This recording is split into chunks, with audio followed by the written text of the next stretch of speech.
Top quality और consistent performance के लिए सिर्फ सिल्वर पंप्स। टॉप क्वालिटी और कंसिस्टेंट परफॉर्मेंस के लिए सिर्फ सिल्वर पंप्स, नाम याद रखना।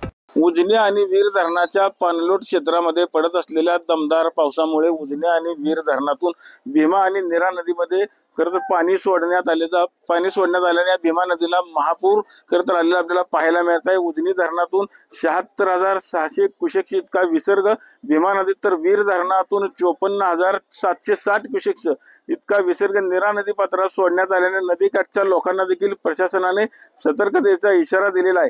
भीमा नदी पात्रात असलेला पुंडलिक मंदिरासह इतर छोटे मंदिर असतील, त्याचबरोबर जो ब्रिटिशकालीन दगडी पूल होता तो देखील आता पाण्याखाली गेलेला आपल्याला पाहायला मिळत आहे। एकंदरीत जर आपण बघितलं तर नीरा आणि भीमा नदीचा माळशिरस येथे खरं तर संगम होत असल्याने या दोन्ही नद्या एकत्र आल्याने भीमा नदीमध्ये खरं तर नीरा नदीचा विसर्ग खरं पूर्णपणे आलेला आपल्याला पाहायला मिळतो। आज जर आपण बघितलं तर ह्या पूर्ण भीमा नदी पात्रामध्ये जवळपास 1,31,360 क्युसेक्स इतका विसर्ग खरं तर भीमा नदी पात्रामध्ये येणार असल्याने भीमा नदीला आता खरं तर महापूर आलेला, हे सगळं जे पाणी आहे हे संध्याकाळपर्यंत खरं तर या भीमा नदीलाच पंढरपुरात चंद्रभागा नदी म्हणून देखील संबोधलं जातं, या चंद्रभागा नदीमध्ये येणार आहे। त्यामुळे प्रशासन देखील आता अलर्ट मोडवर आलेलं आपल्याला पाहायला मिळत आहे।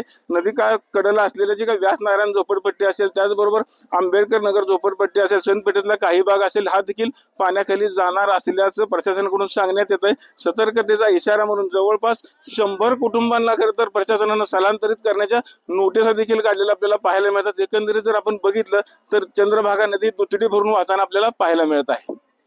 चंद्रभागेच्या पात्रातून कॅमेरामॅन जगदीश रवी लवेकर, TV9 मराठी।